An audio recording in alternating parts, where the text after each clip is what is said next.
Paz a todos. Abrimos nosso programa de hoje para discutir as diferenças entre estar no mundo e ser do mundo. Aparentemente, no palavreado é uma diferença sutil, mas nós vamos ver que é bem mais profunda e muito importante. O Espiritismo responde sobre as diferenças entre a doutrina espírita e a Umbanda.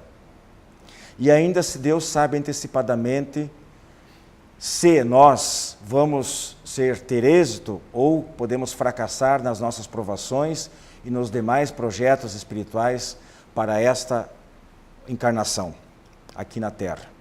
E no quadro As Razões dos Fatos, um caso concreto indicativo de que, por trás das doenças mentais, estão presentes as influências negativas dos espíritos obsessores.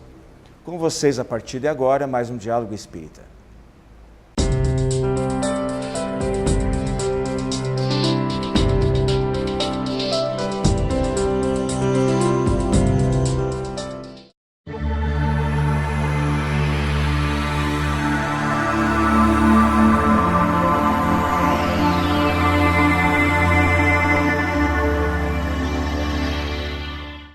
Prezados amigos, nosso tema livre de hoje, como eu acabei de frisar, começa falando sobre estar no mundo e ser do mundo. Qual é a diferença? Eu estou hoje aqui na companhia do Robson Balaguer, depois de uma longa ausência. Prazer revê-lo, ter novamente nosso programa. E o Gilberto Luiz Tomás também. Eu coloco de início para vocês exatamente essa pergunta, Robson e Gilberto. O que significa? Qual a diferença entre essas duas expressões? Estar no mundo e ser no mundo. Wilson, Robson, prazer revê-lo. Prezados amigos. Wilson, para ser bem objetivo, bem claro, de uma forma bem simples, nós poderíamos dizer então que ser do mundo é estar inserido na sua realidade, na realidade do mundo em que se está. Então, na verdade, ser do mundo seria fazer parte dessa realidade do mundo que se está vivendo. Preocupado, inclusive, em viver apenas segundo os valores materiais inerentes a esse mundo. E é sentir-se, então, integrado às coisas reais, tangíveis, a coisas da matéria, né? Exclusivamente precisando delas exclusivamente para poder se comunicar com o mundo. É vivenciar as realidades do mundo, as coisas materiais que a gente vivencia. Enquanto estar no mundo é completamente diferente, porque é uma fase transitória, né? O estar no mundo é aquilo que eu estou fazendo aqui agora. Eu estou no mundo, na fase transitória, eu estou aqui na Terra. Né? Agora, estar não nos impede de vivermos as coisas do mundo de uma forma diferente, deixando exclusivamente de ser do mundo, nos apegando às coisas materiais. Como você falou, parece parecidos ou parece confuso, não, mas dá para entender exatamente o que é ser do mundo ou estar no mundo.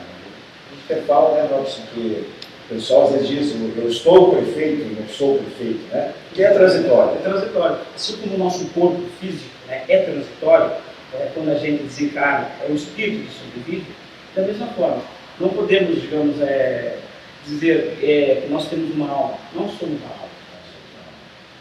Então, a gente pode entender assim que podemos dizer que o estar no mundo é uma necessidade evolutiva.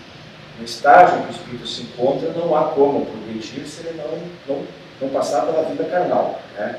Experimentar essas experiências são necessárias, né? Mas não precisamos se apegar a tanto. E a Terra é um grande imprescindível de Kandara, né? Necessitamos aprendizar das lutas individuais e coletivas para progredir.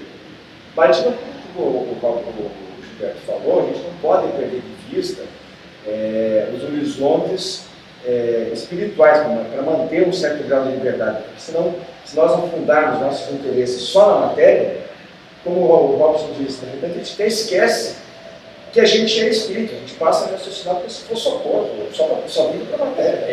E as tentações são grandes, né? Se nós não nos preocuparmos um pouco com isso, realmente a gente passa o tempo todo apenas sendo do mundo. Então, a doutrina espírita é muito clara nisso. Ela nos coloca de uma forma bem abrangente, bem elucidativa, né? Que nós estamos aqui por algum motivo. Não estamos aqui a passeio.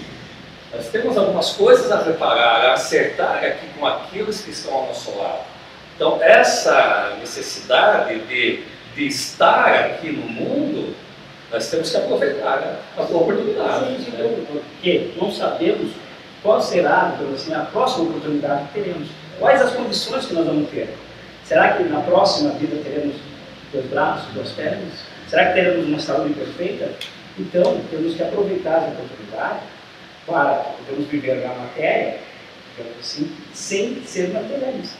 Pois é, eu ia te perguntar isso, mais ou menos isso. Será que a gente pode conciliar esse estar na Terra, de um corpo, de um homem, né, que é composto por corpo, espírito e perispírito, com o ser do mundo, ser no mundo, de uma inteligência imortal? Dá para conciliar essas duas coisas? Sem dúvida, claro que dá. Nós vemos aí, digamos, tantos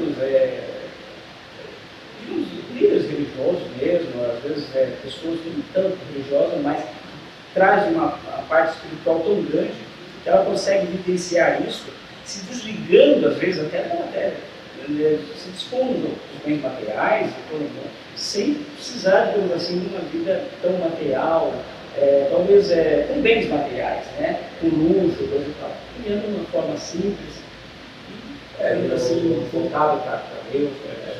Além que também é importante que se diga, né, os nossos amigos, que os nossos irmãos, os irmãos espirituais, eles nos dizem também que nós não precisamos viver fora dessa realidade, né, de ser do mundo. Então nós temos que saber conciliar as duas coisas. Ser do mundo aproveitando das coisas da matéria que são inerentes à nossa sobrevivência, o nosso esforço, a convivência social todo encarnado, porque o desenvolvimento intelectual passa necessita pelos dias em que grande parte do aprendizado que o espírito tem, os desafios que ele tem, é justamente o desenvolvimento da inteligência, inclusive no controle das coisas da natureza. E essa inter-relação pessoal é importantíssima. Precisamos dessa convivência. O importante é saber lidar com isso, mesclar as duas coisas. Somos seres sociáveis. Preparando o trabalho lá para frente.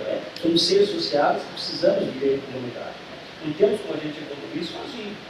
Então, meus amigos, o Robson, o Gilberto, nós, quando os espíritos nos instruem que muito daquilo que a gente planeja no mundo espiritual e parte das nossas expiações, que a gente revê os nossos atos das vidas anteriores e prepara o futuro, não resolve só boas intenções lá, a gente tem que concretizar, fazer a prática aqui no mundo material. Daí essa necessidade, porque muita gente pode achar, poxa, mas por que não faz tudo lá então? Se não é para se envolver com o mundo material, né? Tem que estar sempre preocupado que tem um espírito imortal e vai para lá e a parte espiritual é lá. Por que não fica direto lá? Não, porque tem necessidade de concretizar aqui. Sim, e ainda é a pergunta, mas eu não lembro de nada. Como que eu vou fazer? Como que eu sei disso, né? Ou seja, é lançado... Intuitivamente, sonhos. Porque é lançado o véu do esquecimento, digamos assim, para que a gente não lembre das vidas anteriores. Mas nós temos, como você falou, a intuição, a gente tem aquela missão que devemos cumprir. A gente enfoca muito isso das expiações, ou das provações que nós temos que passar, ou que precisamos passar, porque nós somos espíritos. Mas, independente disso, nós somos seres racionais, inteligentes, dotados de um comando de vida que se chama livre-arbítrio, e temos discernimento para saber separar o que é certo e o que é errado, para saber diferenciar entre estar no mundo e ser do mundo. Aí depende da religião também, né? Aproveitar as coisas materiais que eu uso dentro da sua racionalidade, mas vendo que existem outras coisas mais importantes, são as coisas morais e espirituais também. Que seria um grande papel da religião, que às vezes muitos pecam nisso, né? Eles não fazem, não elucidam. Aí que as religiões muitas vezes ficam devendo, né, uma informação clara, baseada na fé raciocinada, aquela coisa toda. Portanto, se a vida na Terra, a gente enfatiza bem isso aí, se a vida na Terra é temporária e menos importante, devemos pensar e agir com vistas à vida futura e eleger objetivos relativos a ela, embora sem abrir mão, em caráter secundário, de objetivos materiais também desde que justos e éticos, né, Eles são Gilberto? importantes, né? Nós estamos aqui, não é proibida. A doutrina espírita nunca Ser falou que feliz, não pode. ter conforto material. E olha, e outra coisa, a doutrina espírita não falou também, pega as suas coisas materiais e doe. Quando o moço rico falou a Jesus que queria segui-lo, e Jesus falou, ó, abandona tudo que tens e vem a mim, não falou dar tudo. Se desapega das coisas materiais que não são importantes a você, mas elas são necessárias à nossa sobrevivência, pô. Robson, eu te perguntaria o seguinte, já que a gente trouxe o assunto até aqui, pergunto para você o seguinte, como nós devemos agir então para não nos deixarmos seduzir, nos escravizar pelos interesses provisórios da matéria? Consumismo, acúmulo de riqueza, sexo, fama, poder, beleza, extravagância de comida e bebida. Poderia simplesmente falar assim, Wilson, ó, siga Jesus, né? Mas ninguém consegue, é difícil. É claro, como você falou... Mas em parte, pelo menos, então, né? É o modelo. É o modelo, ou seja, a gente É o tem guia. que tentar, a gente tem que tentar. Tentar entendeu? copiar. Ou seja, e ser moderado no máximo, tentar, digamos, fazer em busca do necessário, né? Sem extravagância, sem muito exageros. Então, acho que Os é por aí. espíritos colocam, né, Gilberto, que a felicidade...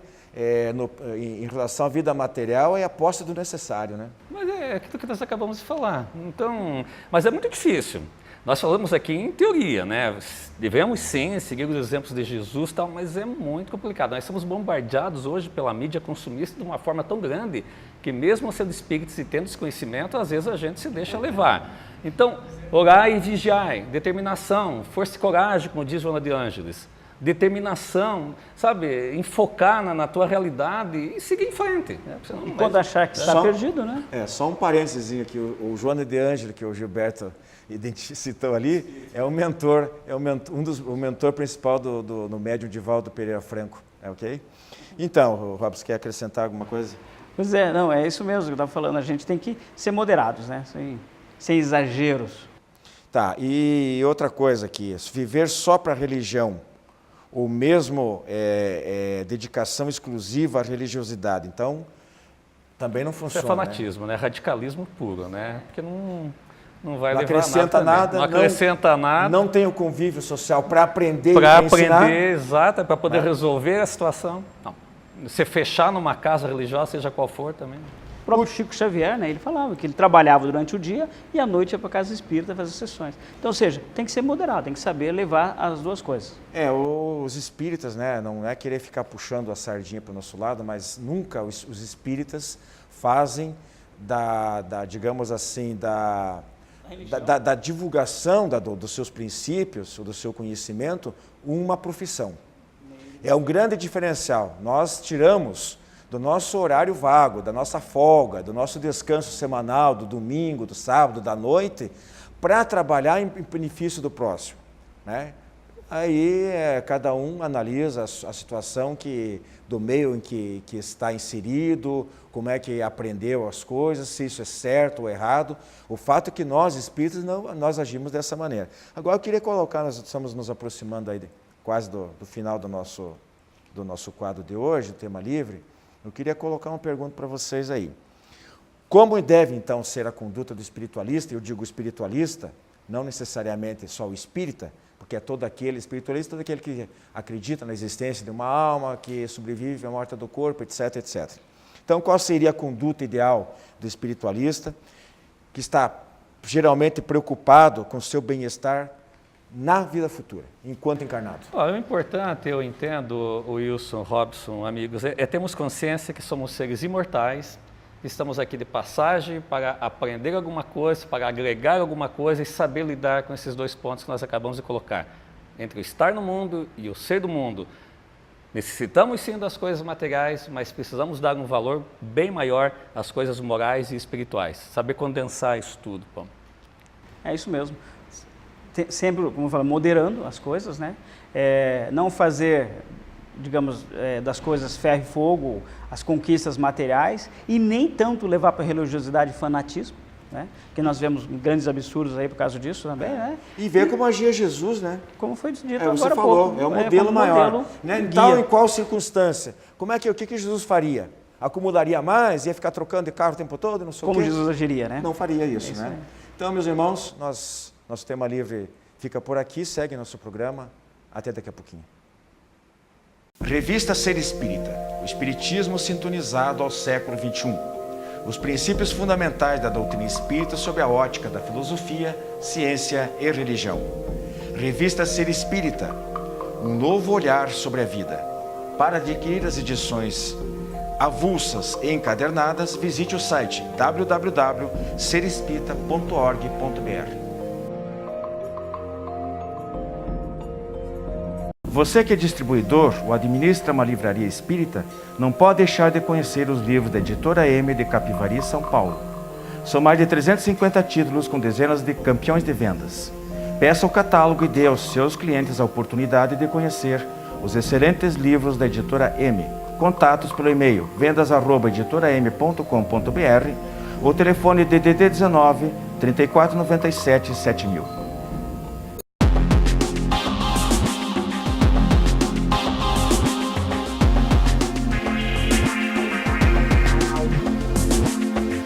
Olá amigos, estamos de volta e agora com o quadro O Espiritismo Responde, o quadro que conta com a ajuda e participação de todos vocês.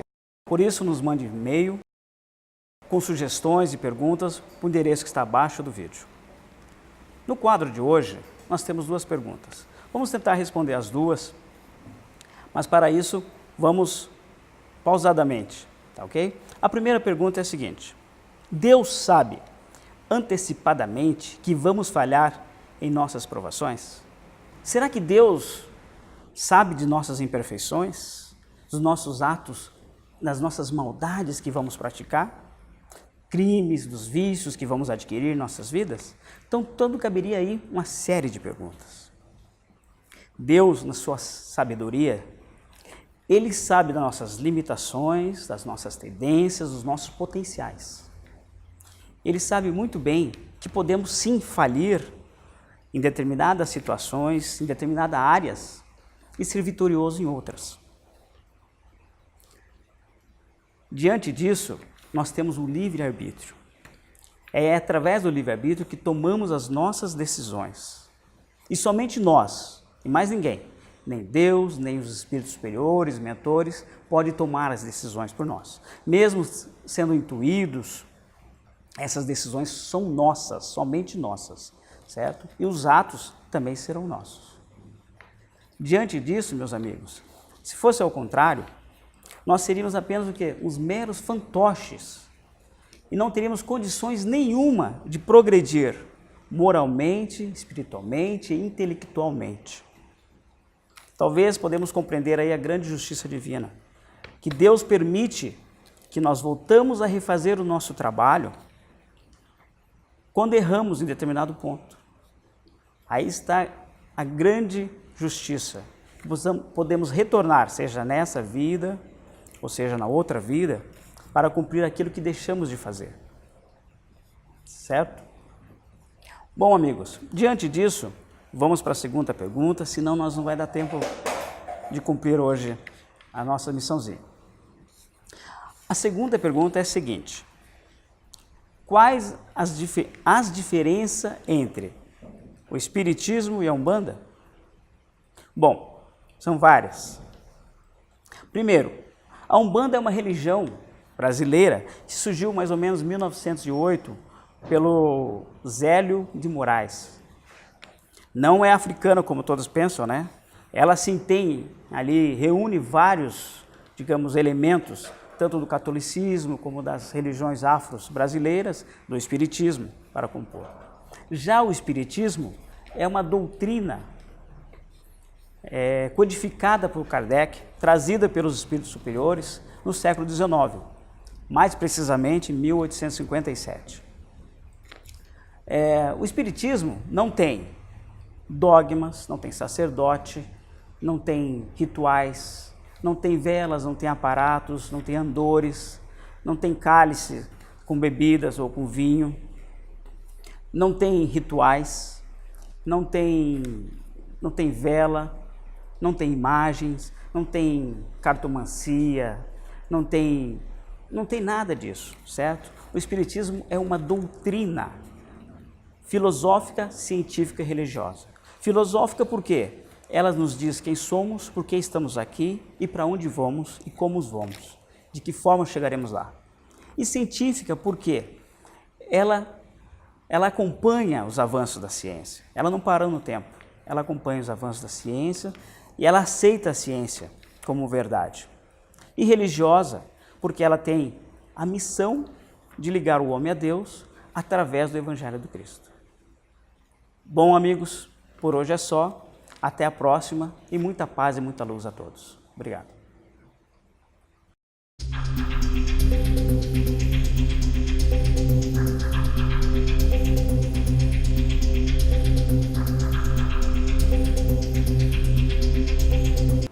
Prezados amigos, nosso quadro As Razões dos Fatos, no programa 28, que foi vinculado em 23 de novembro de 2013, que pode ser visto pelo YouTube ou acessando direto no site www.adepr.org.br, ao tratar das obsessões espirituais, nós dissemos textualmente que, se alguns sintomas das chamadas doenças mentais fossem melhor estudados, encontraríamos sintomas compatíveis com os provocados por maus espíritos, provocando enfermidades como atitudes excêntricas, agressividade, obsessivos compulsivos, homicídios e suicídios.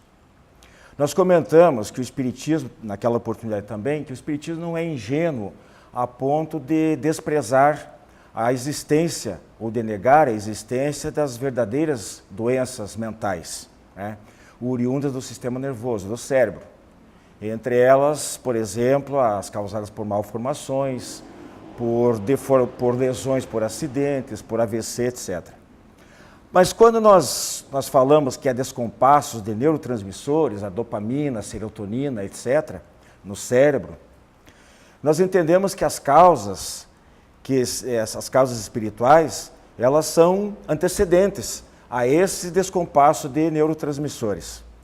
Então, esse descompasso já é um desequilíbrio oriundo do próprio espírito, ou de fatores exógenos.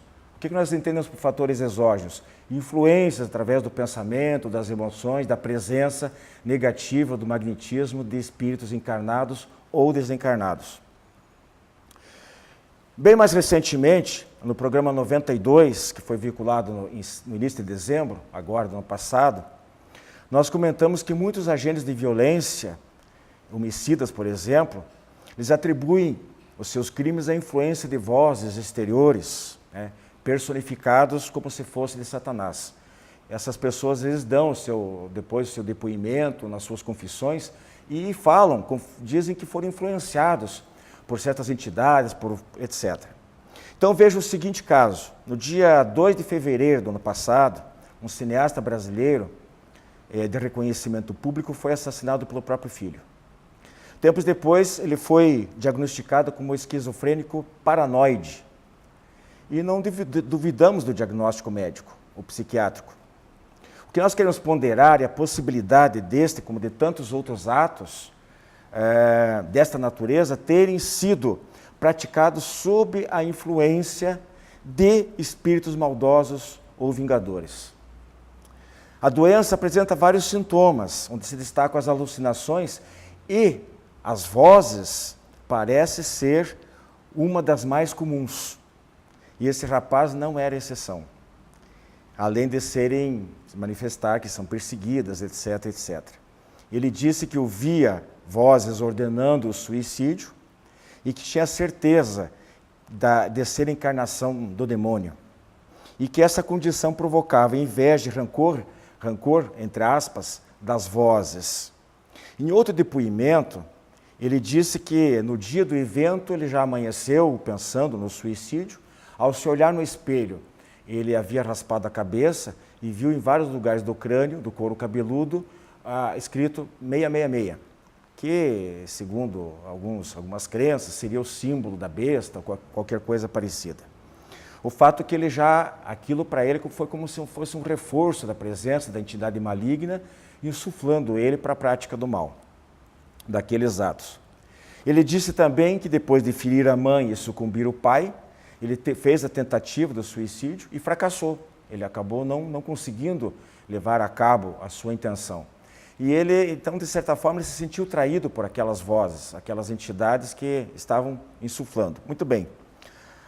Eu chamo a atenção aqui sobre o fato de que na esquizofrenia constata-se a presença do neurotransmissor dopamina em quantidade inferior ao normal no lobo frontal e superior no lobo frontal. Razão dos delírios e das alucinações. E também há um forte componente genético. Agora, o que a gente coloca aqui, para fechar, é o seguinte.